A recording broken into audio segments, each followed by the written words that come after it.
Goal, nation's leading institute.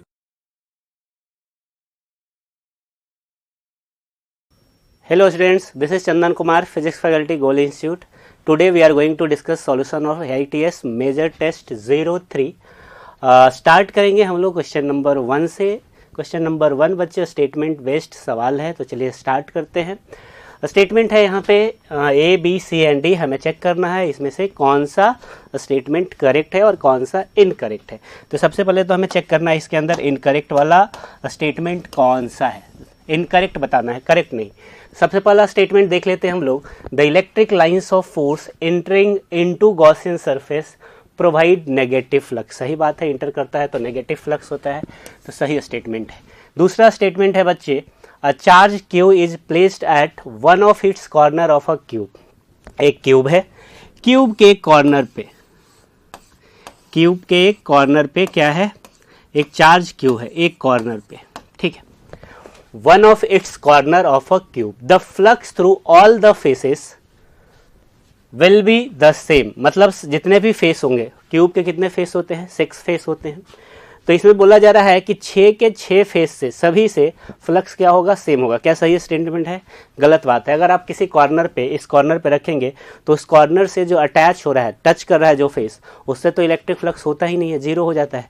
बाकी के 3 से इक्वल होता है. ये बात सही है. ये तो बोल रहा है कि सारे सरफेस से सेम होगा, तो ये स्टेटमेंट गलत है. ये ढूंढना था गलत, तो एक तो ऑप्शन बी हो जाएगा अपना. ऑप्शन नंबर सी देखते हैं, मतलब स्टेटमेंट नंबर सी देखेंगे. In a uniform electric field net flux through a closed Gaussian surface containing no net charge. Gaussian surface के अंदर कोई नेट चार्ज नहीं है, इज 0. ये स्टेटमेंट सही है, ठीक है. आगे देखते हैं statement number D. When electric field is parallel to Gaussian surface it provides finite non zero flux. Finite non zero flux ऐसा नहीं होगा. देखिए एक गॉसियन सरफेस है और इसके पैरेलल में इलेक्ट्रिक फील्ड लगा दोगे आप, तो गॉसियन सरफेस का जो एरिया वेक्टर है ना, और इलेक्ट्रिक फील्ड वेक्टर है, उसके बीच में एंगल कितना बन जाएगा, 90 डिग्री. फ्लक्स कितना क्या होता है बच्चे, E A cos थीटा, और cos 90 क्या हो जाता है, 0. इसका मतलब कि 0 फ्लक्स होगा. और ये क्या बोल रहा है कि नॉन जीरो फ्लक्स होगा. तो ये भी स्टेटमेंट गलत है और हमें इसमें चूज करना है इनकरेक्ट स्टेटमेंट. तो सही ऑप्शन हो जाएगा इसमें बी और डी. इनकरेक्ट है तो बी और डी किसके अंदर है, ऑप्शन नंबर 3. तो क्वेश्चन नंबर 1 का करेक्ट ऑप्शन बन रहा है ऑप्शन नंबर 3. क्लियर है बच्चों. अगला सवाल देखते हैं, क्वेश्चन नंबर 2.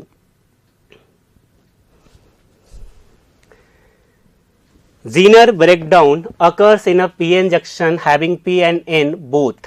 इसमें देखो प्रॉपर्टी से सवाल है, थ्योरी से सवाल है. आपको अगर थ्योरी याद होगा, जेनर डायोड का कंस्ट्रक्शन याद होगा, तो आप इसको बना पाएंगे, है ना. तो जेनर डायोड जो होता है वो हाईली डोप्ड होता है, हेवीली डोप्ड होता है, और डिप्लीशन रीजन नैरोअर होता है. तो सही ऑप्शन हो जाएगा 2 का ऑप्शन नंबर 4. क्लियर है. तो 2 का हो गया option number 4, heavily doped and have narrow depletion layer, है ना. ये थ्योरी वाला पार्ट है, तो आपको याद होना चाहिए. क्वेश्चन नंबर 3 देखते हैं अब हम लोग. The stopping potential V not as a function of frequency for a metal is shown in the figure. The work function of the metal from the data plotted in the figure will be. यहाँ पे एक graph दे रखा है, इससे हमें पता करना है वर्क फंक्शन किसका, मेटल का. तो यहाँ पे आप देखेंगे तो एक ग्राफ है स्टॉपिंग पोटेंशियल वर्सेस फ्रीक्वेंसी का, ठीक है. तो यहाँ पे आप देखेंगे तो स्टॉपिंग पोटेंशियल 0 हो गया, मतलब ये थ्रेशोल्ड फ्रीक्वेंसी है. तो आप थ्रेशोल्ड फ्रीक्वेंसी देखेंगे तो ये है 6 × 10⁻14 हर्ट्ज, ठीक है. हमें क्या बताना है बच्चे, हमें बताना है वर्क फंक्शन. तो वर्क फंक्शन कितना हो जाएगा, h × न्यू नॉट. h कितना होता है बच्चे, 6 × 10⁻−34, और ये हो जाएगा 6 × 10⁻14. अब इसको हमें कन्वर्ट करना होगा इलेक्ट्रॉन वोल्ट में. ये तो जूल में आया, तो हम डिवाइड कर देंगे 1.6 × 10⁻19 से. तो देख लीजिए क्या हो जाएगा, ये हो जाएगा ऑलमोस्ट 6.6 × 6 अपॉन 1.6. तो ये हो जाएगा 4 2 4 24. हाँ, ऑप्शन नंबर 2 बनेगा बच्चे क्वेश्चन नंबर 3 का। ऑप्शन नंबर 2 नहीं, माफ कीजिएगा, ऑप्शन नंबर 1 बनेगा। ऑप्शन नंबर 1 बनेगा क्वेश्चन नंबर 3 का। क्लियर है? 2.48 आएगा, सॉल्व कर लीजिए। क्लियर है? कोई प्रॉब्लम नहीं होगा। अगला सवाल देखते हैं, क्वेश्चन नंबर 4। ठीक है,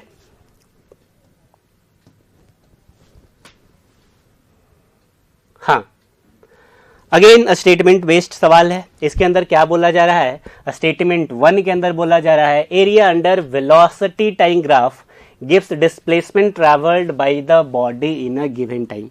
सही बात है। v इक्वल टू होता है ds अपॉन dt, है ना, और ds इक्वल टू होता है v dt, है ना। तो ये क्या बताता है? डिस्प्लेसमेंट। सही बात है। एरिया हो गया, क्या हो गया? एरिया।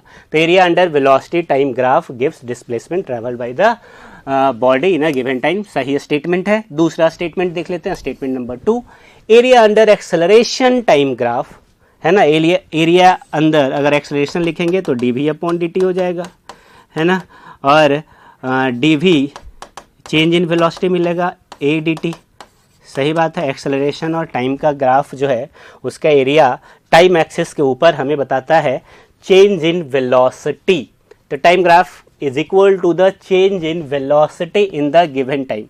तो दोनों स्टेटमेंट आप देख रहे हैं यहाँ पे सही है। तो यहाँ पे both statement 1 and 2 are true. Correct option बनेगा ऑप्शन नंबर 2। तो क्वेश्चन नंबर 4 का ऑप्शन नंबर हो जाएगा 2। क्लियर है बच्चों? आगे सवाल देखेंगे, क्वेश्चन नंबर 5। तो चलिए देखते हैं।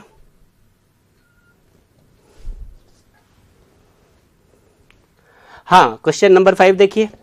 क्वेश्चन नंबर 5 बच्चे सेंटर ऑफ मास का सवाल है। इसमें बोला जा रहा है कि एक सिस्टम है जिसके अंदर 2 मासेज हैं और वो मासलेस रॉड से कनेक्टेड है एक्स एक्सिस के अलोंग।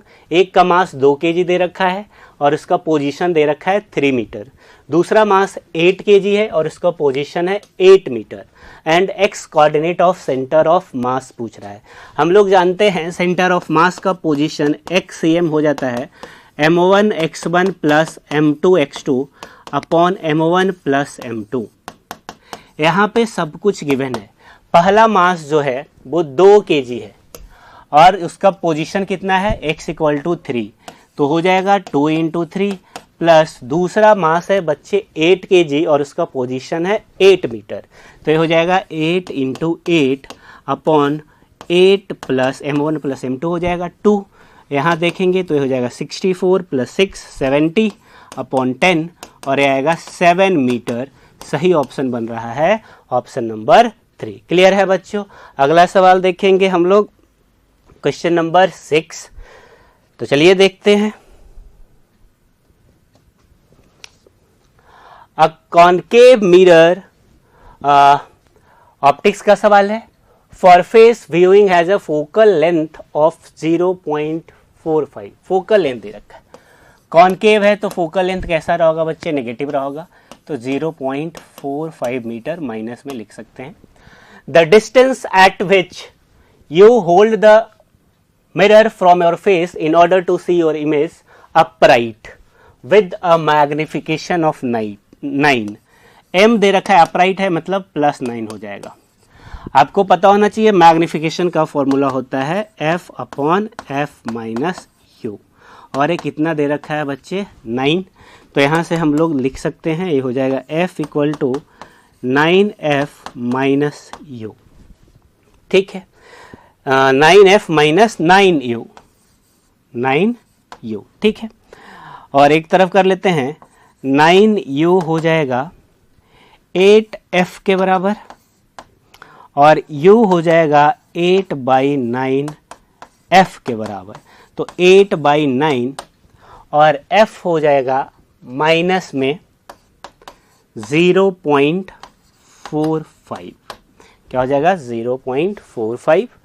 ठीक है, तो ये हो जाएगा 0.5 और ये हो जाएगा 8 इंटू 0.5 दैट इज 0.5 होगा, 0.05 होगा।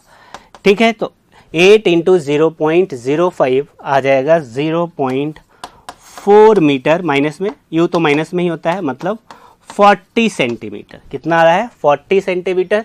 सही ऑप्शन हो जाएगा क्वेश्चन नंबर 6 का ऑप्शन नंबर 3। क्लियर है बच्चों? कहीं कोई दिक्कत नहीं होना चाहिए। ठीक है, तो चलिए आगे देखेंगे।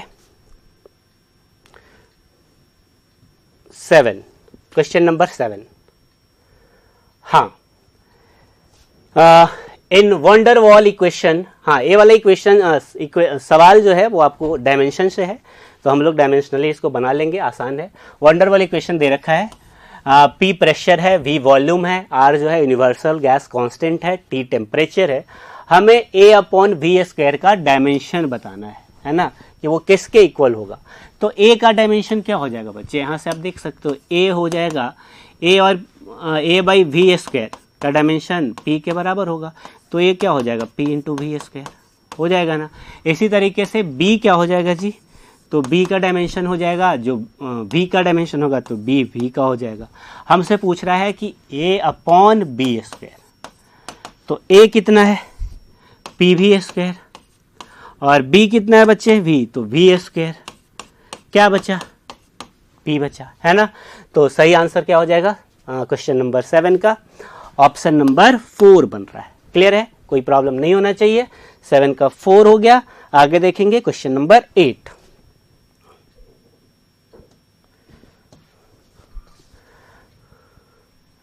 हाँ, question number 8, which of the following statement is incorrect? Incorrect ढूंढना है। Rheostat can be used as a potential divider, सही है। Kirchhoff second law represent energy conservation, ये भी सही बात है।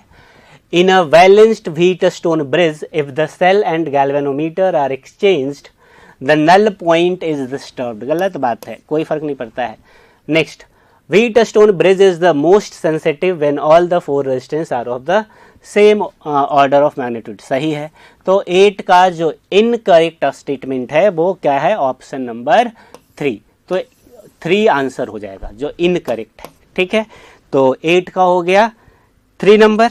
आगे देखेंगे क्वेश्चन नंबर 9। तो चलिए देखते हैं question number 9।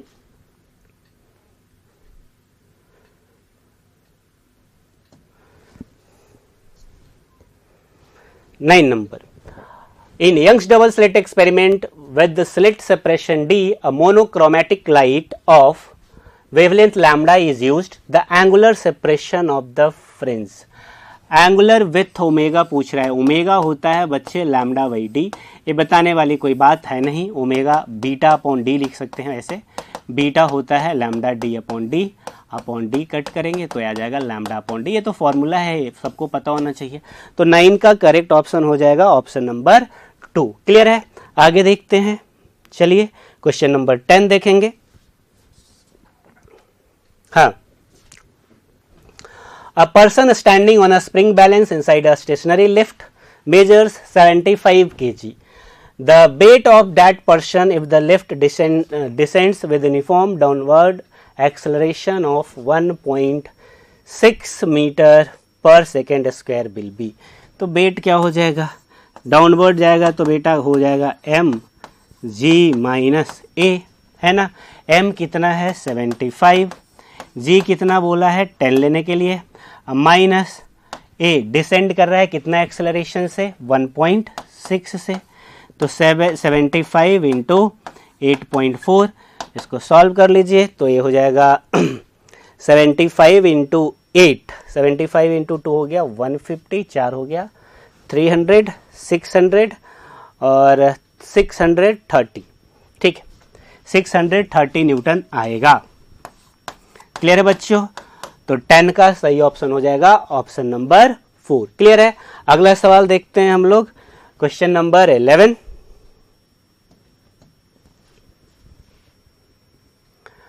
The electric current in a circular coil of 5 turns produces a magnetic field B1 at its center. The coil is unbound and it is rebound in the circular coil of 25 turns. And the same current produces a magnetic induction B2 at its center. The ratio of B2 upon B1. देखिए इस तरह के सवाल में जब भी आपको बोले कि एक सर्कुलर कॉयल है, उसको वापस उसी कॉयल से, मतलब कॉयल अगर वही है तो लेंथ ऑफ जो वायर यूज हुआ है उसके अंदर वो कांस्टेंट रहेगा। अब मान लीजिए इसका नंबर ऑफ टर्न्स बढ़ा दिया तो रेडियस छोटा हो जाएगा, ऑब्वियस सी बात है ना। पहले बाद में n टर्न्स कर दिया तो मैग्नेटिक फील्ड का रिलेशन होता है बच्चे, मैग्नेटिक फील्ड जो है वो प्रोपोर्शनल टू n स्क्वायर होता है, बशर्ते कि लेंथ क्या होना चाहिए, वायर का कांस्टेंट होना चाहिए। n टर्न्स देंगे तो magnetic field n square times हो जाएगा, है ना। तो b proportional to n square हो गया, तो हम लोग लिख सकते हैं b2 बाई b1 हो जाएगा n2 बाई n1 का होल स्क्वायर। सवाल में पढ़ेंगे तो बाद में पहले कितना टर्न्स था, 5 टर्न्स, और बाद में कितना हो गया 25 टर्न्स, तो 25 अपॉन 5 का स्क्वायर कितना आ जाएगा 25। कितना आ जाएगा बच्चे 25। क्लियर है, कोई प्रॉब्लम नहीं है। तो 25 आंसर हो जाएगा 25, सही ऑप्शन हो जाएगा 11 का ऑप्शन नंबर 1। चलिए क्वेश्चन नंबर 12 देखेंगे हम लोग। अब क्वेश्चन नंबर 12 देखते हैं बच्चों। The required speed of hydrogen atom after it emits a photon in going from n equal to 10 to n equal to 1 state. 10 से 1 में आ रहा है। वेवलेंथ हम लोग जानते हैं, जो फोटोन इमिट होगा उसका वेवलेंथ हो जाएगा 1 by lambda R 1 minus 1 by 10 का स्क्वायर, है ना। तो ये हो जाएगा आर इंटू 99 अपॉन 100, ठीक है। ये 1 बाई लैम्डा हो गया। अब अगर मोमेंटम ऑफ फोटोन लिखें, फोटोन का मोमेंटम, तो मोमेंटम फोटोन का होता है h अपॉन लैम्डा, है ना। तो यहाँ पे अगर 1 बाई लैम्डा तो हमें पता है, h मल्टीप्लाई कर दो तो आर एच इंटू 99 अपॉन 100। अब जब फोटोन इमिट हो रहा है तो जो फोटोन का मोमेंटम होगा वही हाइड्रोजन एटम का होगा, है ना। और हाइड्रोजन एटम का मोमेंटम लिखेंगे तो mass of hydrogen into velocity हो जाएगा। क्लियर है, ठीक है। और एम वी इक्वल टू ए हो जाएगा आर एच इंटू 0.99 लिख लेते हैं इसको। क्लियर है। अब यहाँ से हम लोग वेलोसिटी कैलकुलेट कर सकते हैं। वेलोसिटी हो जाएगा R into h into 0.99 upon m. R का वैल्यू पुट कर दीजिए 1.097 इंटू 10 टू द पावर 7, ये हो जाएगा 6.63 into 10 to the power minus 34, 0.99 upon mass लिखेंगे तो 1.67 into 10 to the power minus 27 kg, है ना। अब इसको सॉल्व करने पे बच्चे आता है 4.31 मीटर पर सेकेंड। कितना आ जाता है 4.31 मीटर पर सेकेंड अप्रोक्सीमेटली इसके पास आएगा। मतलब सही ऑप्शन हो जाएगा 12 का ऑप्शन नंबर 2। क्लियर है, किसी तरह का कोई समस्या नहीं होना चाहिए। तो 12 का करेक्ट ऑप्शन हो गया ऑप्शन नंबर 2। क्लियर है। आगे देखेंगे अगला सवाल, question number 13। Question number 13 gravitation से है। क्या पूछा जा रहा है इसके अंदर, the kinetic energy of planet in a elliptical orbit about the sun at a position A, B, C are K, KV, KC respectively. AC is major axis and SB is perpendicular to AC at the position of the sun S as shown in the figure. Then इसमें कौन सा relation सही है। हम लोग जानते हैं kinetic energy planet का तब मैक्सिमम होता है जब वो क्लोजेस्ट टू सन होता है, और मिनिमम होता है जब वो फारदेस्ट फ्रॉम द सन होता है। तो सबसे क्लोजेस्ट पॉइंट जो है वो पेरिजी कहलाता है और वो पॉइंट ए है।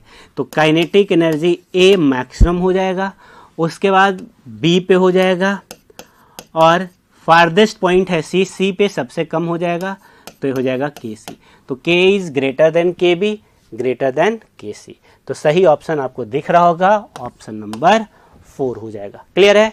तो क्वेश्चन नंबर 13 का करेक्ट ऑप्शन है ऑप्शन नंबर 4। अगला देखते हैं क्वेश्चन नंबर 14। तो चलिए 14 देखेंगे। In an equilateral prism, equilateral prism दे रखा है बच्चे, मतलब एंगल ऑफ प्रिज्म होगा 60 डिग्री, ठीक है। इफ इंसिडेंट एंगल आई दे रखा है 60 degree, then angle of minimum deviation, delta minimum पूछ रहा है। तो डेल्टा मिनिमम पूछ रहा है, मतलब डेल्टा मिनिमम का कंडीशन क्या है कि आई और ई एंगल ऑफ इंसिडेंस और इमर्जेंस सेम हो जाएगा। डेल्टा मिनिमम हो जाता है 2i माइनस ए, बिल्कुल आसान सा सवाल है। तो 2 इंटू 60 -60 है ना, कितना हो गया 60 डिग्री। सही ऑप्शन हो जाएगा ऑप्शन नंबर 4। क्लियर है, बहुत आसान सवाल था क्वेश्चन नंबर 14। आगे देख लेते हैं हम लोग क्वेश्चन नंबर 15 देखेंगे। चलिए तो देखते हैं क्वेश्चन नंबर 15।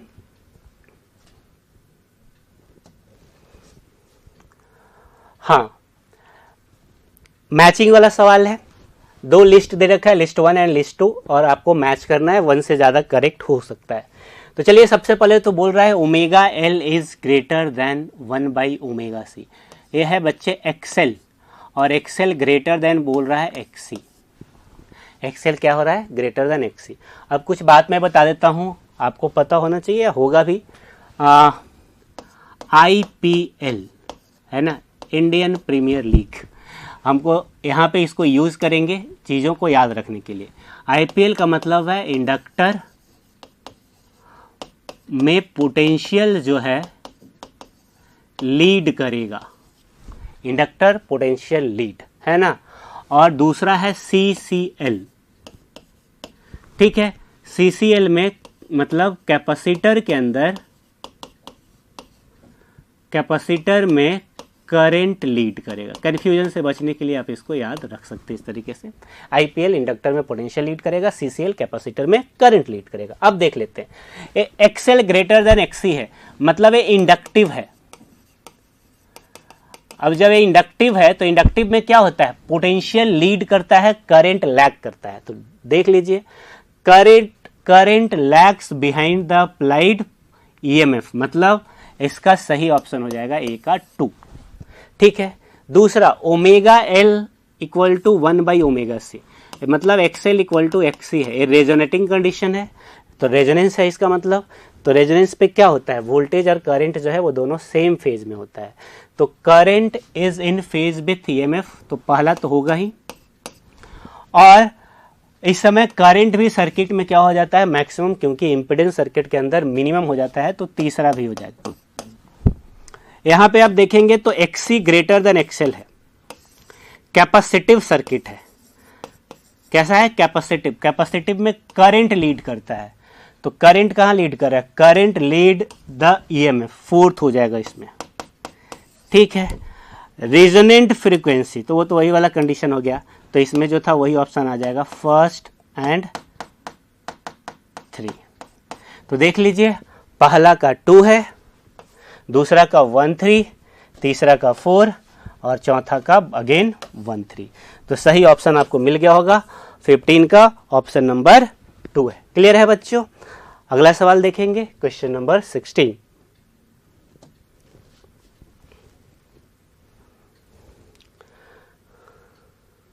हाँ, काइनेटिक थ्योरी ऑफ गैसेस के अंदर हमने अजम्पशंस पढ़ा था, उस अजम्पशन से ही रिलेटेड सवाल है।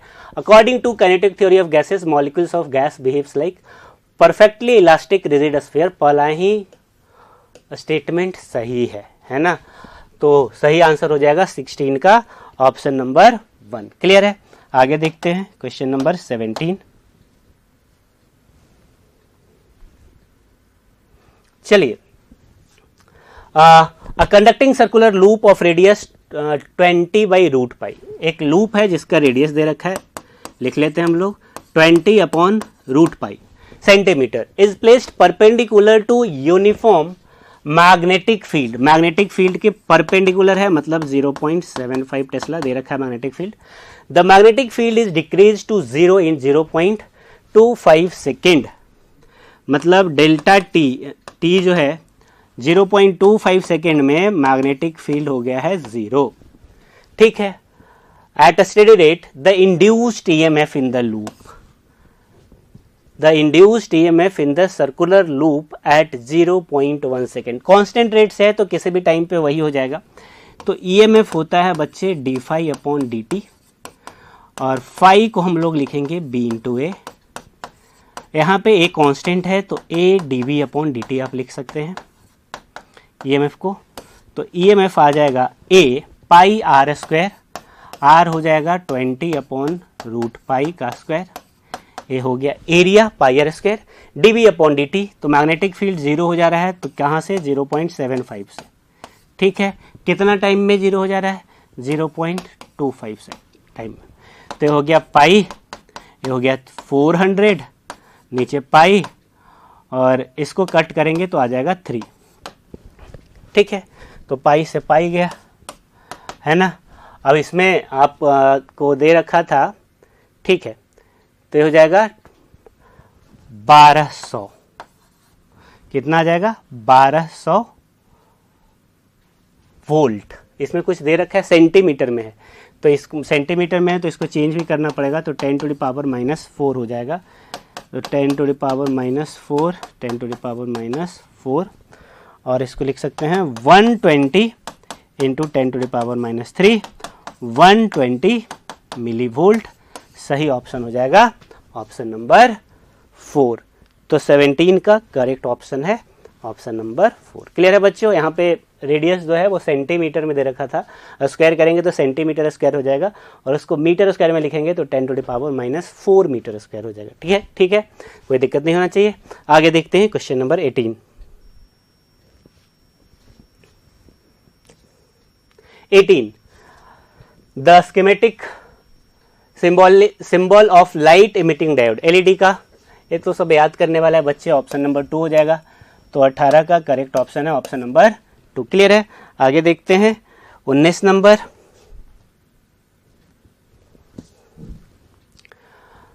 The variation of displacement with time of a particle executing simple harmonic motion is shown in the figure. आप देख सकते हैं एसएचएम का एक ग्राफ दे रखा है। हम लोग को पता होना चाहिए, हमसे पोटेंशियल एनर्जी का ग्राफ बना रखा है, और इसमें पूछ रहा है कि कौन सा ग्राफ होगा, है ना, इसमें से कौन सा ग्राफ होगा।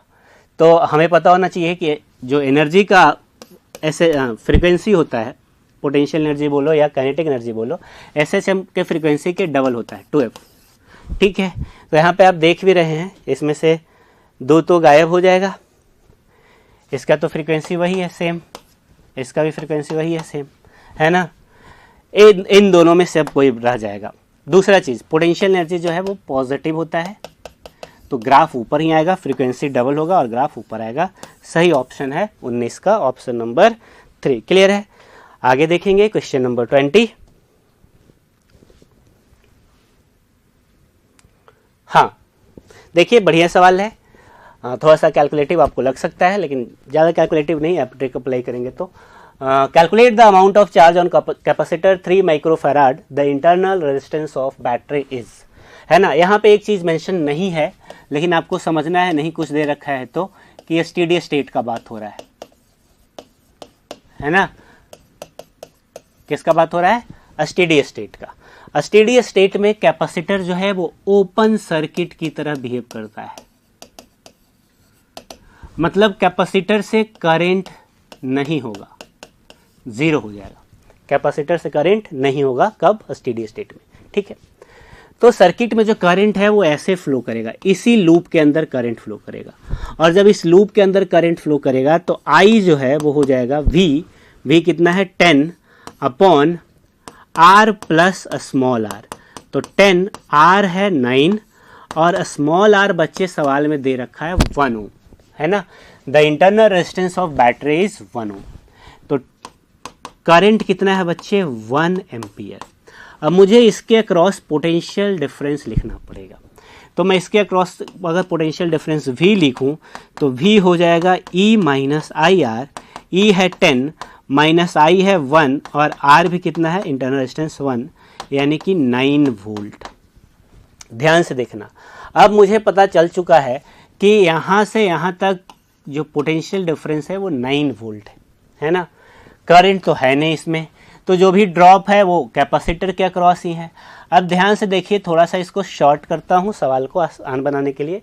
यहाँ पे 8 माइक्रोफैराड है, ठीक है। रेजिस्टेंस को छोड़ दे रहा हूँ क्योंकि करंट नहीं फ्लो कर रहा है, तो रेजिस्टेंस का कोई रोल नहीं है सर्किट के अंदर। यहाँ पे इस साइड वाले रेजिस्टेंस का रोल है, यहाँ पे नहीं है, ठीक है। 3 और 1 पैरेलल में है, इसके बदले 4 लिख सकता हूँ, ठीक है बच्चे। अब आपको ये पता होना चाहिए, जितना 3 के अक्रॉस पोटेंशियल डिफरेंस होगा उतना ही 1 के अक्रॉस होगा, और उतना ही पैरेलल में है तो 4 के अक्रॉस भी होगा ना। और इसके अक्रॉस वोल्टेज कितना है? 9 वोल्ट, है ना। मुझे इसके अक्रॉस वोल्टेज V लिखना है। V across 4 microfarad. एक चीज याद करवा देना चाहता हूं, शायद आपको याद हो या ना हो। अगर ये C1 होता है और ये C2 होता है और ये पोटेंशियल V होता है ना, और अगर आप V2 लिखना चाह रहे हैं, क्या लिखना चाह रहे हैं, V2, तो V2 हो जाएगा दूसरा वाला C1, नीचे C1 प्लस C2 और इंटू V हो जाएगा। और अगर आप V1 लिखना चाह रहे हैं, V1, तो V1 हो जाएगा कितना, दूसरा वाला C2 upon C1 plus C2 और इंटू V। इसी चीज़ को मैं अप्लाई कर रहा हूँ, इसलिए मैंने आपको पहले बता दिया ताकि ऐसा ना हो कि आपको समझ ही में ना आए कि मैंने कैसे लिख दिया। तो देखो 4 के अक्रॉस लिखने जा रहा हूँ, तो दूसरा वाला 8, नीचे दोनों का सम हो जाएगा तो 8 प्लस 4, और जो भी वोल्टेज है इसके अक्रॉस कितना, 9, तो हो गया 8 अपॉन 12 इंटू 9, और इसको आप देखेंगे तो ये हो जाएगा 6 वोल्ट। कितना हो जाएगा, 6 वोल्ट। ये 2 हो जाएगा, ये 3 हो जाएगा, और ये 3 6 वोल्ट आ जाएगा। ठीक है, इसका मतलब 4 माइक्रोफैराड या 3 माइक्रोफैराड सबके अक्रॉस वोल्टेज कितना है, 6 वोल्ट। अब आपसे चार्ज पूछ रहा था, शायद आपसे चार्ज पूछ रहा है 3 माइक्रोफैराड पे, तो Q अगर इस पे लिखना है तो Q 3 microfarad, C into V हो जाएगा, C है 3 माइक्रोफैराड और पोटेंशियल आया 6, तो हो गया 18 माइक्रोकूलम। कितना हो गया, 18 माइक्रोकूलम। सही ऑप्शन हो गया 20 का, ऑप्शन नंबर 1। क्लियर है, कोई समस्या नहीं, 20 का सही ऑप्शन है ऑप्शन नंबर 1। चलो बच्चे समझ गए होंगे। अगला सवाल को मैं देखूंगा, क्वेश्चन नंबर 21 को। चलो देखते हैं। विच of the following is not a path function. Internal energy path function नहीं होता है ना। डेल्टा यू क्या होता है, independent from path, state function होता है। डेल्टा यू क्या होता है, इंडिपेंडेंट फ्रॉम पाथ। तो यहाँ पे डेल्टा यू क्या है, डेल्टा यू इक्वल टू क्या हो जाएगा, delta Q minus delta W. अरे first law of thermodynamics, delta Q equal to delta U plus delta W, है ना। तो डेल्टा यू लिखोगे तो क्या हो जाएगा, delta Q minus delta W. तो delta Q minus delta W path से इंडिपेंडेंट होगा। सही ऑप्शन हो जाएगा ऑप्शन नंबर 4। तो 21 का सही ऑप्शन हो गया ऑप्शन नंबर 4। क्लियर है। अगला सवाल देखेंगे, क्वेश्चन नंबर 22। तो चलो देखते हैं। अगेन हमें स्टेटमेंट चेक करना है कि कौन कौन सा स्टेटमेंट यहाँ पे सही है। क्वेश्चन नंबर 22 में 4 स्टेटमेंट दे रखे हैं, A B C D 5 statement है, माफ करना। पहला स्टेटमेंट है volume of the nucleus is directly proportional to mass number. पहला स्टेटमेंट सही है। कैसे सही है, आप जानते हैं R इक्वल टू होता था R0 A का पावर 1/3, वॉल्यूम लिखोगे तो 4/3 पाई RQ, है ना। तो V प्रोपोर्शनल टू RQ हो जाएगा, और RQ करोगे तो R0Q हो जाएगा और इंटू A हो जाएगा, है ना। तो V प्रोपोर्शनल टू A है, प्रोपोर्शनल टू मास नंबर सही है। Volume of nucleus is cube root of mass number. अब ये सही हो गया तो ये गलत है, ऑब्वियस सी बात है। Density of nucleus is directly proportional to mass number, गलत बात है। Density of nucleus is directly proportional to cube root, गलत बात है। Density of nucleus is independent of mass number, independent होता है। क्लियर है। डेंसिटी लिखेंगे तो क्या लिखेंगे, मास, क्या लिखेंगे, मास अपॉन वॉल्यूम, तो N into m, A into m हो जाएगा, nucleon into mass of proton, और नीचे लिखेंगे वॉल्यूम, तो वही बच्चे R0Q इंटू A आएगा। देख लो A कट जाएगा। इंडिपेंडेंट होता है, पता होना चाहिए, याद भी होना चाहिए, तो सही बात है। तो सही ऑप्शन हो गया A एंड E। सही ऑप्शन ऑप्शन नंबर 2। तो 22 का करेक्ट ऑप्शन है option number 2, A and E। ठीक है, A एंड E। अगला सवाल देख लेते हैं, क्वेश्चन नंबर 23। आर इक्विवेलेंट बताना है, रेजिस्टेंस दे रखा है, बहुत आसान सवाल है। वैसे मेरे को पहले से ही पता है, आपको भी पता होना चाहिए सब चीज़ें। ये तीनों पैरेलल में आ जाएंगे। ए हो गया, इस पॉइंट को बी बोल दो, इसको सी बोल दो। ठीक है, जो पॉइंट वायर से कनेक्टेड हैं वो कॉमन पोटेंशियल पे होते हैं, इक्वल पोटेंशियल पे। तो उन पॉइंट्स को आप एक जगह बना सकते हैं। तो मैं ए बी इधर है बच्चे, तो इसको सी और डी कर देता हूँ, है ना। तो ए और सी एक ही पॉइंट है, और बी और डी वायर से कनेक्टेड है, तो एक ही पॉइंट है। अब रीड्रॉ कर लो। पहला ड्रॉ करोगे तो ए और डी के बीच में है, ए इधर है, डी इधर है, बना दिया। यू कर चुका है मैंने इसको। दूसरा कनेक्ट करेंगे डी और सी के बीच में, तो डी इधर सी इधर कनेक्ट कर दिया, ये भी हो गया ड्रॉ। तीसरा करेंगे सी और बी के बीच में, तो सी एंड बी, ये भी कनेक्ट हो गया। तो तुम्हें नहीं दिख रहा होगा लेकिन ये सब क्या है, पैरेलल में है। आप रीड्रॉ करेंगे तो आपको दिख जाएगा, ठीक है। तो पैरेलल में है तो आर इक्विवेलेंट क्या हो जाएगा बच्चे, 2r/3। क्या हो जाएगा, 2r/3। सही ऑप्शन 23 का ऑप्शन नंबर 3 हो जाएगा। क्लियर है, क्लियर है ना। आगे देखेंगे क्वेश्चन नंबर 24। 24 देखिए, ध्यान से पढ़िए सवाल को। 24 में क्या बोला जा रहा है, the mass per unit length of uniform wire is 0.24 ग्राम पर centimetre. A transverse wave of the form of y equal to -0.36 sin x plus 40t is produced in it, where x is in meter and t is in second. Then find the tension of the wire. ध्यान दीजिएगा, equation ध्यान से देखिए। यहाँ से हम लोग wave का वेलोसिटी लिख सकते हैं। v इक्वल टू होता है ओमेगा अपॉन के, और k का वैल्यू यहाँ पे 1 दिख रहा है, ओमेगा का वैल्यू 40 दिख रहा है, तो v हो गया 40 मीटर पर सेकेंड। ठीक है, क्लियर है। अब एक ट्रांसवर्स वेव जो है वो किसके अंदर है, एक वायर के अंदर है जिसका मास पर यूनिट लेंथ म्यू दे रखा है। म्यू है 0.24 ग्राम पर सेंटीमीटर, और लिख सकते हैं आप 0.024 kg पर मीटर, kg में अगर कन्वर्ट करोगे। ठीक, ओके। टेंशन हमें पता करना है। हम लोग जानते हैं v इक्वल टू होता है √T/μ, है ना। स्क्वायर करेंगे तो T इक्वल टू हो जाएगा v² μ, है ना। इसको इस तरह स्क्वायर कर दिया तो v² T/μ, म्यू इधर मल्टीप्लाई हो गया। अब यहाँ से आप कैलकुलेट कर सकते हो, v दे रखा है 40, तो 40 का स्क्वायर इंटू 0.024, है ना। तो 40 का स्क्वायर करोगे तो हो जाएगा 1600 इंटू 0.024, और ये आ जाएगा, सॉल्व करेंगे तो 38.4 न्यूटन। कितना हो जाएगा, 38.4 न्यूटन। सही ऑप्शन आ जाएगा बच्चे 24 का ऑप्शन नंबर 1। क्लियर है, किसी तरह का कोई प्रॉब्लम नहीं होना चाहिए। चलिए अगला सवाल देखेंगे, क्वेश्चन नंबर 25। करंट सेंसिटिविटी का बात हो रहा है इसके अंदर। करंट सेंसिटिविटी होता है डिफ्लेक्शन पर यूनिट करंट, है ना, और हो जाता है BNA/K, आपको पता होना चाहिए करंट सेंसिटिविटी। ठीक है, तो आप देख सकते हैं करंट सेंसिटिविटी डायरेक्टली प्रोपोर्शनल है B के, नंबर ऑफ टर्न्स के, और क्रॉस सेक्शनल एरिया के इन्वर्सली प्रोपोर्शनल है K के। तो देख लेते हैं, A increasing the number of turns, increased by, increase करना है तो increasing the number of turns, सही बात है, डायरेक्टली प्रोपोर्शनल है। Increasing the magnetic field, directly proportional है, सही बात है। Decreasing the area, directly proportional है, गलत बात है ना। Increasing the torsional constant, torsional constant बढ़ाओगे तो डिक्रीज करेगा, ये भी गलत बात है। तो सही ऑप्शन हो गया A एंड B, 25 का सही ऑप्शन हो जाएगा ऑप्शन नंबर 4। क्लियर है बच्चों, ऑप्शन नंबर 4 हो गया 25 का। अगला सवाल देखेंगे 26। चलिए देखते हैं।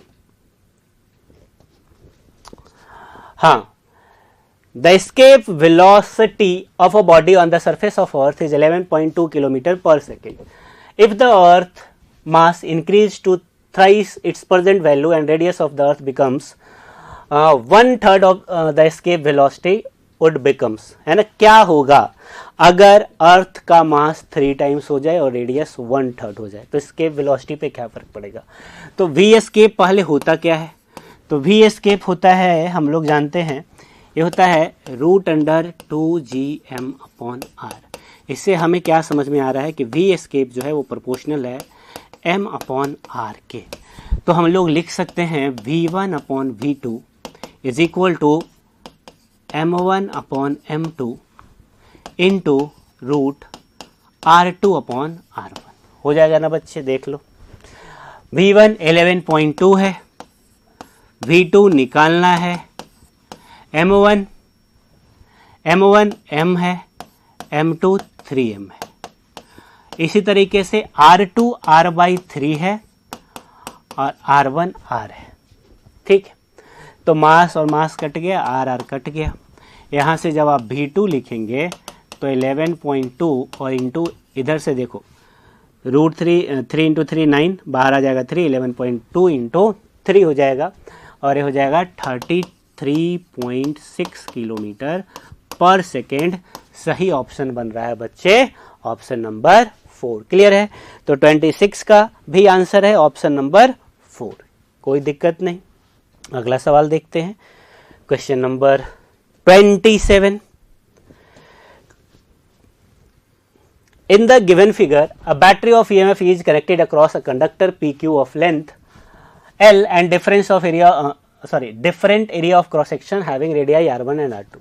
यहाँ आप देख सकते हैं, यहाँ पे जो कंडक्टर यूज किया गया है उसका क्रॉस सेक्शनल एरिया वेरी कर रहा है ना। जब आप जाएंगे, कांस्टेंट क्या होगा इसके अंदर? कांस्टेंट रहने वाला है करंट, तो I कांस्टेंट होगा। ऐसा कोई ऑप्शन है? देख लेते हैं। Choose the correct option as one moves from P to Q। तो P से Q जाएगा तो करंट कांस्टेंट रहेगा, तो electric field increases, drift velocity of electron increases, electric current remains constant. ये तो सही हो गया। बाकी के दो ऑप्शन के बारे में हम लोग सोचेंगे। पहला है कि इलेक्ट्रिक फील्ड इंक्रीजेज, तो आपको रिलेशन पता होगा, J इक्वल टू होता है सिग्मा इंटू E, है ना। J को आप I/A लिख सकते हैं, सिग्मा इंटू E। यहाँ से आपको पता चल गया होगा I तो कांस्टेंट रहने वाला है, सिग्मा मटेरियल का प्रॉपर्टी है, इलेक्ट्रिक फील्ड जो है inversely proportional to cross sectional area है। तो जब हम इस तरफ जा रहे हैं तो क्रॉस सेक्शनल एरिया घट रहा है, मतलब इलेक्ट्रिक फील्ड बढ़ रहा होगा, इलेक्ट्रिक फील्ड इंक्रीजेस। सही बात है ना। क्या है जी? सही बात है। चलिए आगे देखते हैं। Drift velocity of electron, drift velocity VD equal to होता है I/NEA। Again VD is inversely proportional to A। A भी क्या होगा? इंक्रीज करेगा। तो यहाँ पे सारे के सारे सही हैं, तो ऑल ऑफ दिस हो जाएगा ना इसका आंसर। क्या हो जाएगा? All of this. तो करेक्ट ऑप्शन बन गया ऑप्शन नंबर 4। 27 का करेक्ट ऑप्शन हो गया ऑप्शन नंबर 4। चलिए आगे देखेंगे अगला सवाल। 28 के अंदर बच्चे देखो, एक ऑब्जेक्ट है जो कि वर्टिकली अपवर्ड थ्रो किया जा रहा है। At its maximum height which of the following quantity becomes zero. Maximum height पे क्या जीरो होता है? प्रोजेक्टाइल मोशन पढ़ा होगा आपने, मोशन अंडर ग्रेविटी पढ़ा होगा। क्या होता था अगर मैं किसी ऑब्जेक्ट को थ्रो कर दूं ऊपर, तो मैक्सिमम हाइट पे क्या होगा? मैक्सिमम हाइट पे इसका वेलोसिटी जीरो होगा। क्या एक्सेलरेशन जीरो होगा? नहीं, जब तक ग्रेविटी है एक्सेलरेशन जी लगेगा उस पे, है ना। तो एक्सेलरेशन लगेगा, एक्सेलरेशन लगेगा मतलब फोर्स भी लगेगा, है ना। फोर्स लगेगा, हाइट है तो पोटेंशियल एनर्जी भी होगा। सही बात है। तो एक्सेलरेशन भी लगेगा, फोर्स भी लगेगा, पोटेंशियल एनर्जी भी लगेगा। जीरो क्या हो रहा है? वेलोसिटी। तो वेलोसिटी जीरो होने का मतलब क्या जीरो होना है? मोमेंटम। तो सही आंसर है 28 का ऑप्शन नंबर 3, मोमेंटम। क्लियर है? चलिए अगला सवाल देखेंगे, क्वेश्चन नंबर 29।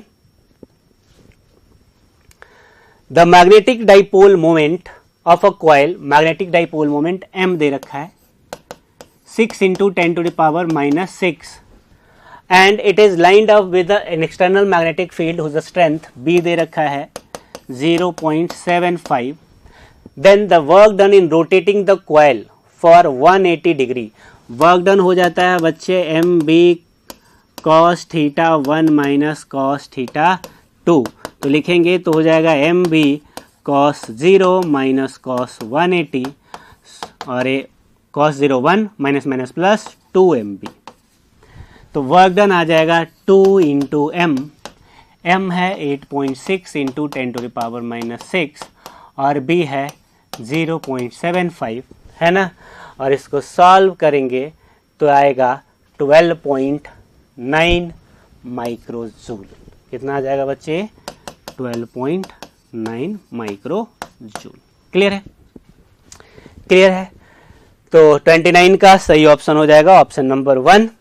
अगला सवाल देखेंगे, क्वेश्चन नंबर 30। चलिए देखते हैं। A wheel having angular momentum L दे रखा है 8 पाई kg मीटर स्क्वायर पर second about its vertical axis क्या cross rotates at rate of 90 RPM, omega दे रखा है 90 RPM. The torque which stop the wheel rotation in 20 second, 20 second में इसको रोकना है, तो बोल रहा है कितना टॉर्क रिक्वायर्ड होगा.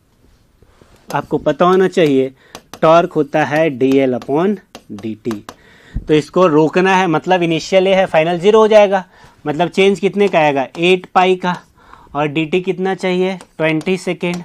अब इसको सॉल्व करोगे तो ये हो जाएगा, ठीक है, 2 पाई/5 न्यूटन मीटर. तो टॉर्क यहाँ पे हमारे पास आ रहा है 2 पाई/5 न्यूटन मीटर. ऑप्शन चूज कर लेते हैं. यहाँ पे सही ऑप्शन आपको दिख रहा होगा, क्या हो रहा है, ऑप्शन नंबर 1. क्लियर है. अगला सवाल देखेंगे हम लोग, क्वेश्चन नंबर 31. तो चलिए देखते हैं. इफ द डाइपोल मोमेंट दे रखा है, dipole moment P equal to 4.8 into 10⁻⁻7 placed into an electric field of magnitude. Electric field के अंदर रखा हुआ है 5 इंटू 10⁻4 दे रखा है. Such that field makes an angle 60 degree. Theta कितना बना रहा है 60 डिग्री. टॉर्क क्या हो जाता है बच्चे PE साइन थीटा. बिल्कुल फॉर्मूला बेस्ड सवाल है, इसमें कुछ करना नहीं है. -17 इलेक्ट्रिक फील्ड पुट कर दो, 5 इंटू 10⁻4 साइन 60 हो जाएगा √3/2. सॉल्व करोगे आएगा 2 इंटू 10⁻12 न्यूटन मीटर. सही ऑप्शन हो जाएगा ऑप्शन नंबर 3, है ना. फॉर्मूला बेस्ड सवाल था, इसके अंदर कुछ करना नहीं था. तो 31 का करेक्ट ऑप्शन बन रहा है ऑप्शन नंबर 3. आगे देखेंगे क्वेश्चन नंबर 32. तो चलिए देखते हैं.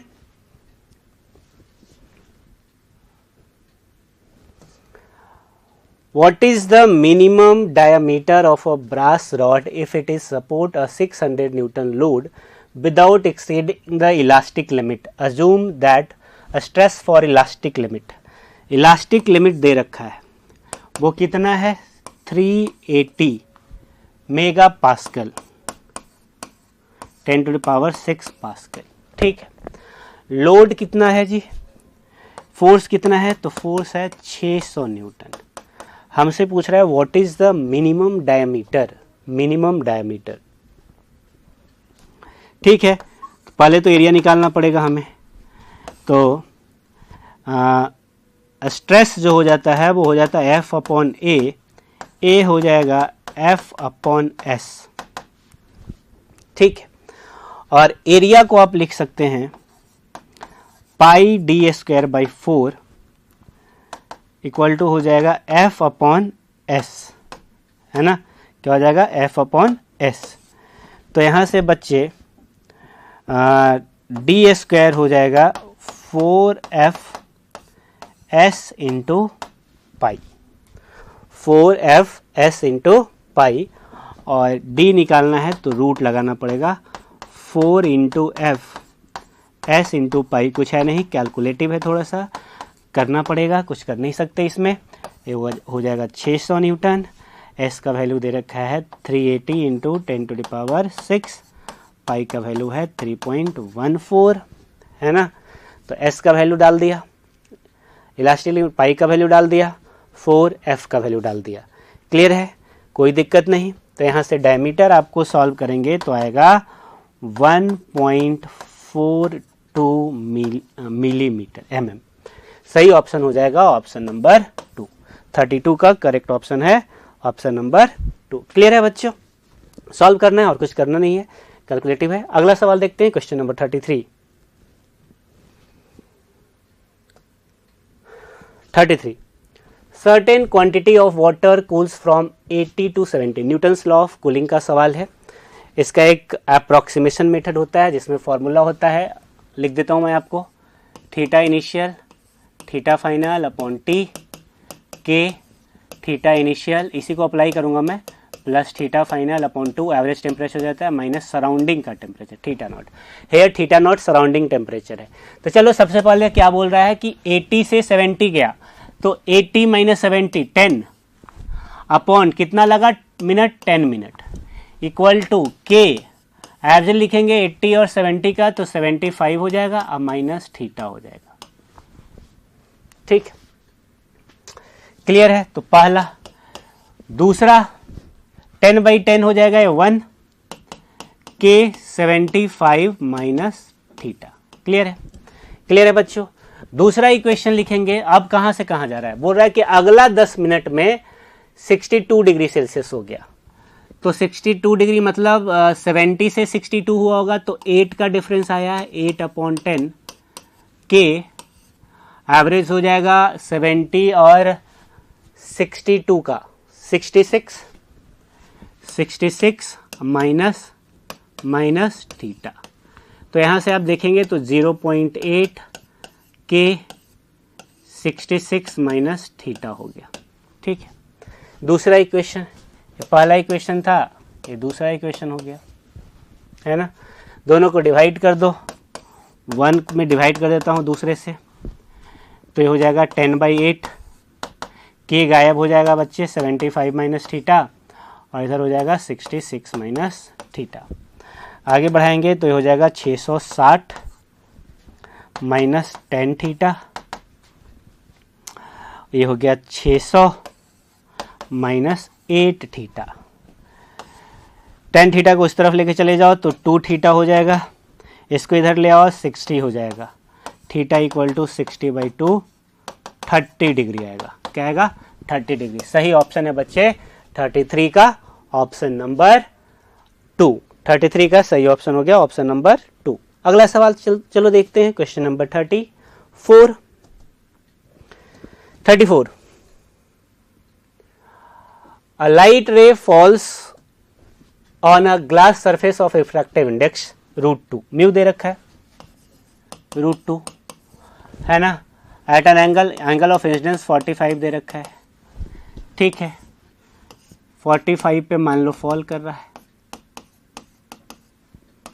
तो लाइट रिफ्रैक्ट होगा, और रिफ्रैक्ट होगा तो इधर जाएगा, इसको आर बोल लेते हैं, है ना।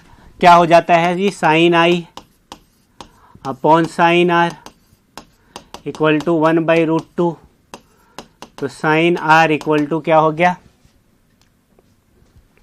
Sign i upon sine r 1/√2।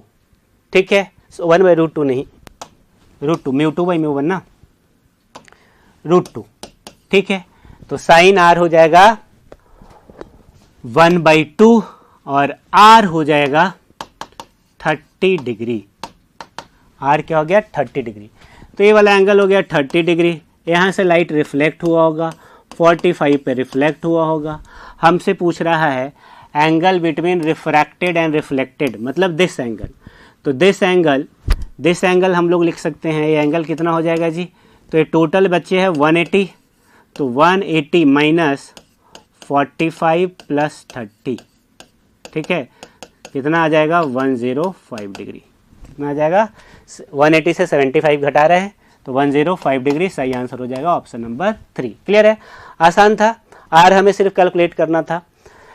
चलिए आगे देखेंगे question number 35। A sonometer wire supports a 8 kg load and vibrates in a fundamental mode with a tuning fork of frequency 664 Hz.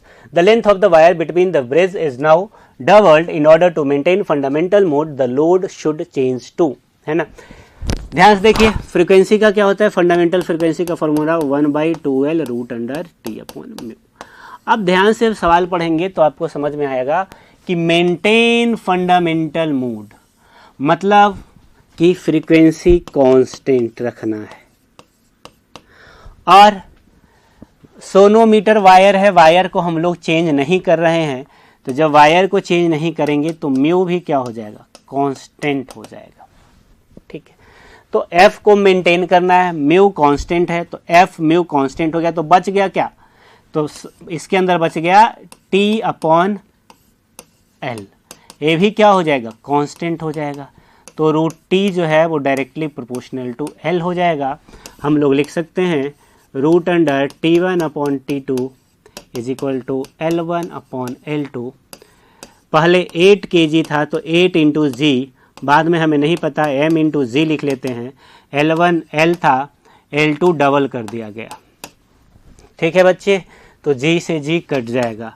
अब इसको अगर स्क्वायर कर दोगे तो 8/m होगा और इधर 1/4 हो जाएगा। m equal to 8 into 4 32 kg होगा।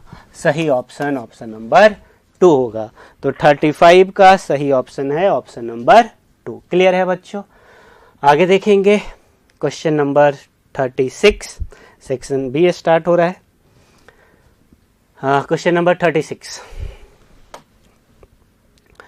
A rocket is fired upward from the earth surface which that it creates an acceleration 20 metre per second square. एक रॉकेट है ना, उसको फायर किया गया ऊपर की तरफ, तो एक्सेलरेशन कितना प्रोड्यूस कर रहा है? 20 मीटर पर सेकेंड स्क्वायर, है ना। उसके अंदर इंजन है, उसके वजह से क्या हो रहा है?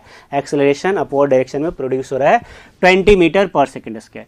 6 सेकेंड बाद इंजन को ऑफ कर दिया गया, तो 6 सेकेंड तक तो वो एक्सेलरेट किया होगा। तो जब 6 सेकेंड तक एक्सेलरेट किया होगा तो कितना डिस्टेंस कवर किया होगा वो? मान लो h1 हाइट तक गया होगा, तो h1 क्या लिखोगे? हाफ AT स्क्वायर, क्योंकि रेस्ट से स्टार्ट कर रहा है तो u 0 हो जाएगा। तो हाफ इंटू 20 और इंटू t 6 का स्क्वायर। ठीक है, तो ये हो गया 10 और इंटू 36 कितना चला गया जी? 360 मीटर। तो देखो सवाल को समझो, रॉकेट यहाँ से स्टार्ट किया, 360 मीटर तक गया, उसके बाद उसका इंजन बंद कर दिया गया। तो इंजन बंद कर दिया गया तो तब तक रॉकेट के पास वेलोसिटी है। कितना वेलोसिटी आ गया होगा? तो वेलोसिटी आ गया होगा v equal to u plus AT। U था 0, एक्सेलरेशन था 20, 6 सेकेंड तक चला तो 120 मीटर पर सेकेंड हो गया। अब यहाँ पे रॉकेट के पास है 120 मीटर पर सेकेंड, है ना।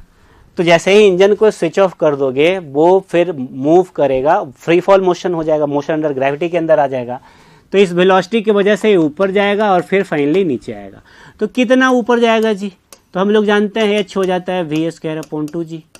h कितना है? तो 120 का स्क्वायर अपॉन 20। तो यहाँ से 120 इंटू 120 अपॉन 20, तो कितना आया? 720 मीटर। तो 360 मीटर तो पहले चला था, 720 मीटर इसके ऊपर जाएगा। तो total height, maximum total height कितना? 720 प्लस 360 कितना? 1080 मीटर। कितना जी? 1080 मीटर। सही ऑप्शन हो जाएगा ऑप्शन नंबर 1। क्लियर है बच्चों? किसी तरह का कोई समस्या नहीं होना चाहिए, समझ गए होंगे। आगे देखेंगे क्वेश्चन नंबर 37, प्रॉपर्टीज से है, वो आपको याद होना चाहिए। तो चलिए देखते हैं। रेजिस्टेंस, कंडक्टर के प्रॉपर्टीज से रिलेटेड सवाल है। For a conductor resistivity increases with increase in temperature. आपको पता है कि रेजिस्टिविटी टेम्परेचर के साथ इंक्रीज होता है, मतलब कि पहला स्टेटमेंट करेक्ट है। ठीक है। दूसरा, रो इक्वल टू होता है m upon n square t, ये भी सही फॉर्मूला लिखा हुआ है। When temperature increases the random motion of free electron increases and vibration of ions increases which decreases relaxation time tau, ये भी सही बात है। टाउ, टेम्परेचर बढ़ाने से टाउ कम हो जाता है, कोलिजन फ्रीक्वेंट होता है, तो टाउ कम होगा तो रेजिस्टिविटी बढ़ जाएगा। बिल्कुल सही है और एक्सप्लेनेशन भी सही है। तो both assertion and reason are correct and the reason is the correct explanation of the assertion. 37 का हो जाएगा बच्चे 1 नंबर। 37 का क्या हो जाएगा? 1 नंबर। क्लियर है? आगे देख लेते हैं अगला सवाल, क्वेश्चन नंबर 38। तो चलिए देखते हैं। 38. A plane flying horizontally at a height of 2000 metre with a velocity 400 metre per second. देखो एक प्लेन है, फ्लाई कर रहा है। अब उतना अच्छा तो मैं नहीं बना पा रहा हूं, मान लो एक प्लेन है वो फ्लाई कर रहा है, कितना हाइट पे कर रहा है? 2000 मीटर पे। कितना से जा रहा है? 400 मीटर पर सेकेंड। बोल रहा है कि directly overhead on a anti craft gun. इधर कोई गन है जहां से इसको गन से क्या कर सकता है? टैंक मान लो, है ना, उससे उसको शूट करना है। Then the angle with the horizontal at which the gun should be fired from the shell with a muzzle velocity 800 metre per second. Shell का जो वेलोसिटी है वो 800 मीटर पर सेकेंड है। तो बोल रहा है कितना एंगल पे फायर किया जाए कि इसको वो हिट कर दे।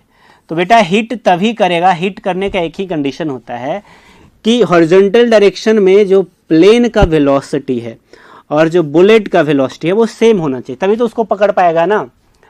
तो इसका वेलोसिटी है 8 मान लेते हैं v और एंगल है थीटा, तो बुलेट का वेलोसिटी हो जाएगा इस तरफ v cos थीटा, और v cos थीटा किसके बराबर होना चाहिए? वेलोसिटी ऑफ बुलेट के। v दे रखा है 800 cos थीटा और बुलेट का वेलोसिटी, ये तो बुलेट का वेलोसिटी नहीं जी, प्लेन के, माफ कीजिएगा, प्लेन के। तो इसका प्लेन का वेलोसिटी कितना है? 400। cos थीटा कितना हो गया? 400/800, कितना 1/2, थीटा इक्वल टू 60 डिग्री। सही आंसर बन रहा है यहाँ पे ऑप्शन नंबर 4। क्लियर है? लॉजिक समझ लो, लॉजिक क्या है? प्लेन का जो हॉरिजॉन्टल डायरेक्शन में वेलोसिटी है, बुलेट का जो कंपोनेंट ऑफ वेलोसिटी होगा हॉरिजॉन्टल डायरेक्शन में, वो दोनों इक्वल होना चाहिए, तभी वो कैच कर पाएगा। बुलेट का ज़्यादा हो गया तो पहले निकल जाएगा और एयरक्राफ्ट पीछे रह जाएगा, और अगर एयरक्राफ्ट का ज़्यादा हो गया हॉरिजॉन्टल में तो वो आगे निकल जाएगा, कभी हिट ही नहीं करेगा। तो एक कंडीशन है। क्लियर है? तो थीटा हो गया 60 डिग्री। 38 का करेक्ट ऑप्शन है ऑप्शन नंबर 4। 39 देखते हैं हम लोग। Which one of the following statement is false? इनमें से कौन सा स्टेटमेंट गलत है हमें बताना है। तो चलिए पहले स्टेटमेंट को पढ़ते हैं, समझते हैं, उसके बाद बताते हैं। Minority carrier in a P type semiconductor are electron. ठीक है, पी टाइप मतलब जिसमें मेजॉरिटी पॉजिटिव चार्ज कैरियर हो। तो पहला स्टेटमेंट तो भैया सही है, कोई प्रॉब्लम नहीं है। Majority carrier in P type semiconductor are electrons. पहला स्टेटमेंट देखो, अगर पहला सही है दूसरा सही नहीं हो सकता। पहला बोल रहा है कि पी टाइप में माइनॉरिटी इलेक्ट्रॉन है और दूसरा बोल रहा है कि पी टाइप में मेजॉरिटी इलेक्ट्रॉन है, कैसे हो सकता है? तो गलत ऑप्शन मिल चुका है ना। तो सही आंसर क्या हो जाएगा? 2 नंबर। तो 39 का करेक्ट ऑप्शन हो जाएगा ऑप्शन नंबर 2। क्लियर है बच्चों? अगला सवाल देखते हैं, क्वेश्चन नंबर 40 देखते हैं बच्चों। It takes 20 minutes to boils 2 litre of water in an electric kettle. Due to some defect it becomes necessary to remove 25% turns of the heating coil of the kettle. After repair, how much time will it take to boil 2 litre of water? सवाल को समझिए। सवाल में क्या बोला जा रहा है कि एक कॉइल है जिसको 2 लीटर पानी बॉयल करने में कितना टाइम लगता है? 20 मिनट। अब उसके अंदर कुछ प्रॉब्लम आ गया कॉइल के अंदर, तो उसका जो 25% कॉइल है उसको हमने हटा दिया है, मतलब उसका रेजिस्टेंस 25% से रिड्यूस कर गया होगा। अब बोला जा रहा है कि अब उस कॉइल को अगर यूज़ करेंगे same amount of water 2 litre को बॉयल करने के लिए, तो कितना टाइम लगेगा? तो आपको पता होना चाहिए H इक्वल टू क्या होता है? H इक्वल टू होता है V²/R × T। ठीक है, अब तुम बोल सकते हो कि सर कि H इक्वल टू I²RT क्यों यूज नहीं कर रहे? इसलिए नहीं कर रहा हूँ बच्चे कि करंट चेंज हो जाएगा। हमें कांस्टेंट, इसमें से जो कांस्टेंट है, जो भी वेरिएबल्स हैं, वोल्टेज, रेजिस्टेंस, जो भी पैरामीटर्स हैं, उसमें से कौन सा कांस्टेंट है वो देखना होगा। तो आपके अंदर घर में जो सप्लाई आता है वो वोल्टेज उसका फिक्स्ड होता है। करंट चेंज कर सकता है वो अकॉर्डिंग टू कितना रेजिस्टेंस आपके कॉइल के अंदर है, तो करंट चेंज हो जाएगा। इसलिए मैं वोल्टेज को क्या कर रहा हूँ? फिक्स कर रहा हूँ। आर वेरी करेगा लेकिन V वेरी नहीं करेगा। आर वेरी करने की वजह से करंट वेरी कर जाएगा, फिर कंपेयर करना थोड़ा डिफिकल्ट हो जाएगा। तो यहाँ पे मेरे को क्या समझ में आ रहा है? एक चीज जो है वो V कांस्टेंट है ना, जो भी सप्लाई है वो पहले जो था वही बाद में भी रहेगा, चाहे तुम आप इलेक्ट्रिक केटल का रेजिस्टेंस हटा दो बढ़ा दो, करंट उसमें चेंज हो जाएगा नो डाउट, लेकिन वोल्टेज तो वही रहेगा ना। तो V कांस्टेंट हो गया। दूसरा चीज यहाँ पे ध्यान से पढ़ेंगे तो बोल रहा है 2 लीटर ऑफ वाटर, दोनों बार 2 लीटर वाटर को बॉयल कर रहा है, मतलब हीट दोनों बार सेम चाहिए, मतलब कि H भी कांस्टेंट हो गया। तो यहाँ से आपको क्या समझ में आ रहा है कि V और H कांस्टेंट हो गया, इसका मतलब T/R भी कांस्टेंट होगा। T प्रोपोर्शनल टू R हो जाएगा, T1/T2 R1/R2 हम लोग लिख सकते हैं। अब सवाल में देखिए, पहले 20 मिनट लगा, बाद में हमसे पूछ रहा है पहले रेजिस्टेंस था R, बाद में हमने 25% रिड्यूस कर दिया तो 3/4R हो जाएगा, R - R/4। है ना। अब इसको T2 लिखेंगे आप तो आ जाएगा 20 इंटू 3/4 और ये हो जाएगा 15 मिनट। सही ऑप्शन हो जाएगा ऑप्शन नंबर 3। क्लियर है बच्चों, कोई प्रॉब्लम नहीं होगा। अगला सवाल देखते हैं, क्वेश्चन नंबर 41। कौन सा? 41। चलिए देखते हैं। A block of wood floats in a water with 3/4 of its volume submerged. If the same block just floats in a liquid, the density of the liquid is. बोला जाए कि एक वुड है, वुड का ब्लॉक है जो कि float कर रहा है। हम लोग को पता होना चाहिए कि V इनसाइड अपॉन V ये हो जाता है बच्चे सिग्मा अपॉन रो। क्या हो जाता है? Sigma upon rho. तो V इनसाइड अपॉन V दे रखा है 3/4, तो 3/4 क्या हो गया? Sigma upon rho. अब सिग्मा क्या है? तो सिग्मा है डेंसिटी ऑफ वुड, जो भी फ्लोटिंग ऑब्जेक्ट होगा। रो है डेंसिटी ऑफ वाटर, वाटर में ही है ना, हाँ, डेंसिटी ऑफ वाटर। ठीक है, तो यहां से आप देख सकते हैं डेंसिटी ऑफ वुड हो जाएगा 3/4 डेंसिटी ऑफ वाटर, तो 3/4 इंटू 1000 ये हो जाएगा 750 kg पर मीटर क्यूब। क्लियर है। अब हमें मिल गया किसका? वुड का डेंसिटी। अब हमसे पूछ रहा है कि अगर यही वाला ब्लॉक, वुड का जो ब्लॉक है, किसी लिक्विड के अंदर फ्लोट कर रहा है, जस्ट फ्लोट कर रहा है, मतलब डूब के फ्लोट कर रहा है, तो इस कंडीशन के लिए क्या होता है? जो लिक्विड का डेंसिटी होगा वही वुड का डेंसिटी होगा। तो आंसर कितना हो जाएगा? 750, जस्ट फ्लोटिंग का केस है ना, तो 750। तो 41 का करेक्ट ऑप्शन हो गया ऑप्शन नंबर 4। क्लियर है। अगला सवाल देख लेते हैं। 42. Which of the following relation does not give the equation of an adiabatic process whether terms have their usual meaning? आपको पता होना चाहिए रिलेशन Tv गामा -1 कांस्टेंट सही है, P गामा गलत है, Pv गामा कांस्टेंट है, P1 minus gamma T gamma constant है। तो इसमें से गलत साइड ढूंढना है ना। Which of the following does not give, गलत ढूंढना है, तो करेक्ट ऑप्शन हो जाएगा ऑप्शन नंबर 2। क्लियर है बच्चों, तो 42 का ऑप्शन नंबर 2। अगला सवाल देखेंगे, question number 43।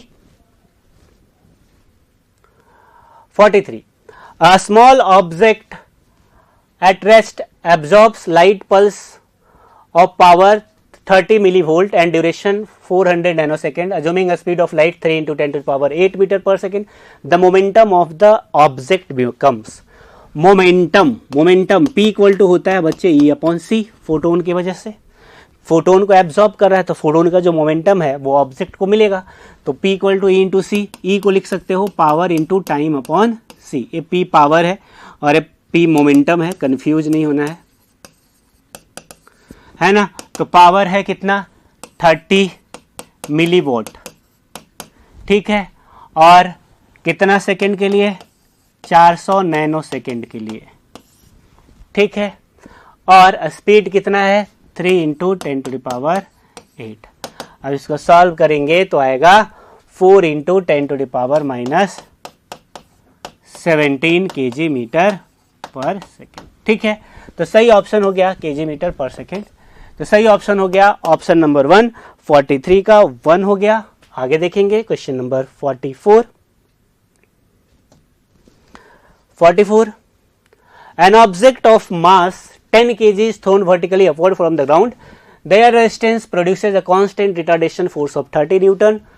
Throughout the motion, the ratio of time of ascent to the time of descent. ध्यान से देखिए, एक ऑब्जेक्ट को ऊपर फेंका जा रहा है, तो जब ऊपर फेंकोगे तो रेजिस्टेंस नीचे लगेगा, और ए इफ जो होगा एक्सेलरेशन जब अप जा रहा होगा, है ना, तो जब अप जा रहा होगा उस समय जो एक्सेलरेशन होगा वो कितना हो जाएगा बच्चे? डाउनवर्ड डायरेक्शन में, नेगेटिव में, माइनस कितना हो जाएगा?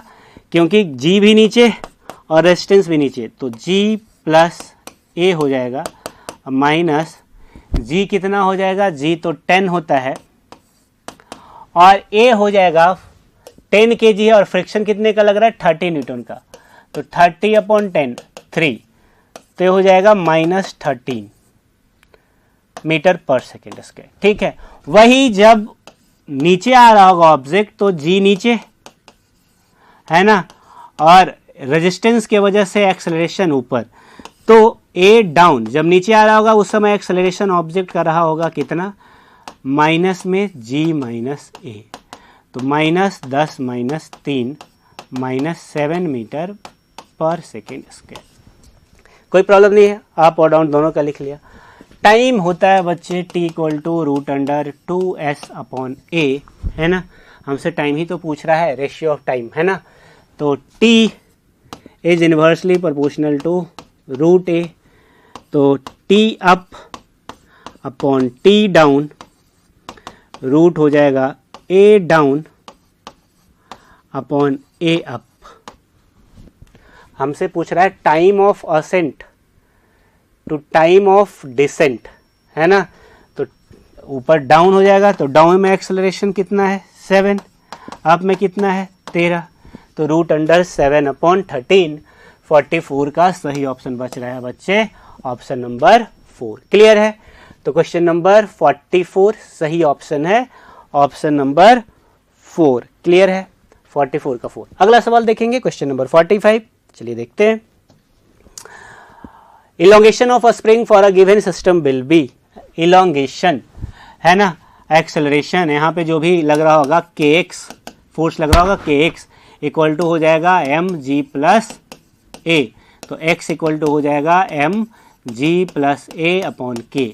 ठीक है, तो x लिख लेते हैं, m कितना है 5, g कितना है 10, a हो जाएगा 8 और k हो जाएगा 200, है ना, तो हो जाएगा 90/200। अब इसको सॉल्व करेंगे तो आएगा 0.45, कितना आ जाएगा 0.45 मीटर और 45 सेंटीमीटर, सही ऑप्शन बन जाएगा ऑप्शन नंबर 3। क्लियर है बच्चों, तो 45 का हो गया ऑप्शन नंबर 3। अगला सवाल देखेंगे question number 46। A diffraction pattern is obtained using a beam of red light if the red light is replaced by a green light. Red light है तो आपको पता होना चाहिए कि लैम्डा रेड लाइट का ज़्यादा होता है लैम्डा ग्रीन लाइट से, है ना। फ्रिंज विथ होता है लैम्डा d/d, मतलब बीटा जो है वो प्रोपोर्शनल होता है लैम्डा के। इवन एंगुलर फ्रिंज विथ भी प्रोपोर्शनल होता है लैम्डा के, λ/t होता है, तो omega is proportional to lambda, है ना। तो लैम्डा कमेगा तो फ्रिंज विथ भी कमेगा, और क्या है जो फ्रिंजेस है वो क्लोज आएंगे, आपस में पास आ जाएंगे, तो क्या होगा, diffraction band becomes narrower and crowded together. 46 का सही ऑप्शन हो जाएगा ऑप्शन नंबर 3। ठीक है, 46 का सही ऑप्शन हो गया ऑप्शन नंबर 3। अगला सवाल देखेंगे question number 47। If power factor of the circuit cos phi दे रखा है √3/2, मतलब फाई हो गया 30 डिग्री।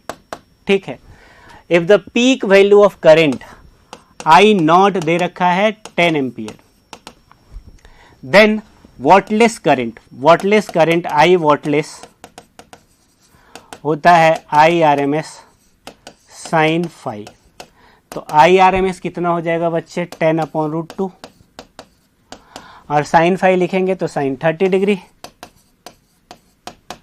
तो हो जाएगा साइन 30 डिग्री 1/2 5/√2 एम्पियर। सही ऑप्शन हो जाएगा 47 का ऑप्शन नंबर 2, 47 का ऑप्शन नंबर 2। क्लियर है, अगला देख लेते हैं क्वेश्चन नंबर 48।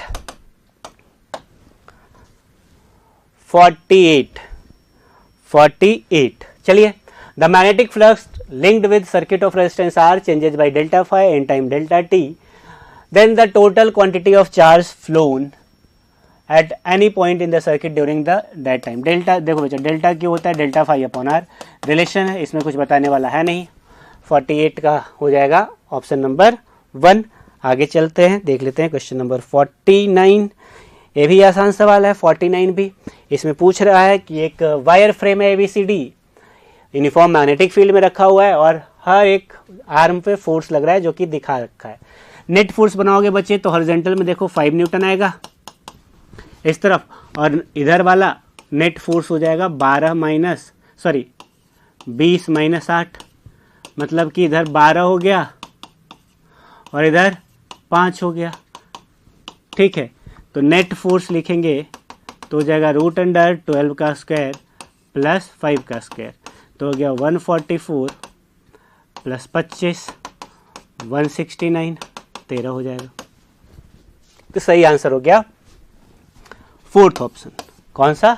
फोर्थ ऑप्शन है ना, ऑप्शन नंबर 4 49 का। क्लियर है? लास्ट सवाल है क्वेश्चन नंबर 50। चलिए देखते हैं क्वेश्चन नंबर 50। हाँ, ये कंस्ट्रक्शन ऑफ गैल्वेनोमीटर से है, अमीटर एंड वोल्ट मीटर से है, दोनों का यहाँ पे यूज हो रहा है इस सवाल के अंदर।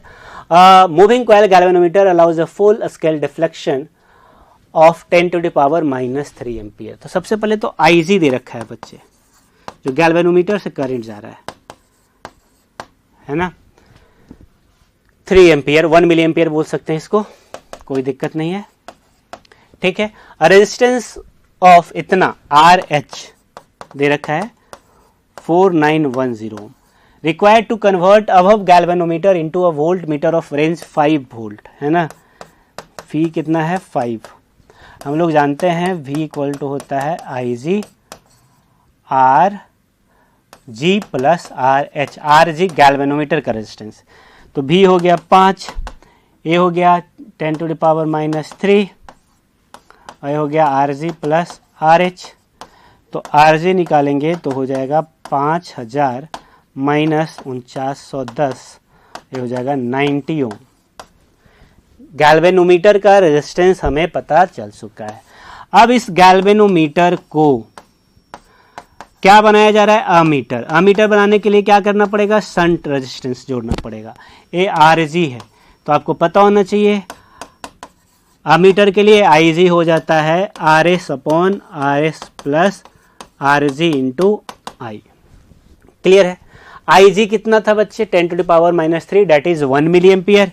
तो 1 RS हमें पता करना है, RS प्लस RG 90 है, और I रेंज कितना दे रखा है अमीटर का? 10, तो इधर कर दिया 10। क्लियर है? अब इसको सॉल्व करेंगे तो 10 RS equal to RS plus 90 हो जाएगा, और 9 RS इक्वल टू, इधर लिख लेता हूँ इस तरफ, यहाँ से आप देखेंगे तो क्या हो जाएगा बच्चे, इसको इस तरफ ले आओ तो 9 RS equal to 90, RS equal to 90/9, 10 ohm. कितना हो गया? 10 ओम। सही ऑप्शन क्या बन रहा है? Option number 3। तो 50 का सही ऑप्शन हो गया ऑप्शन नंबर 3। क्लियर है बच्चों? किसी तरह का कोई प्रॉब्लम नहीं रहा होगा। आई होप आपको वीडियो सॉल्यूशन पसंद आया होगा। हमारे साथ जुड़े रहने के लिए बहुत बहुत धन्यवाद।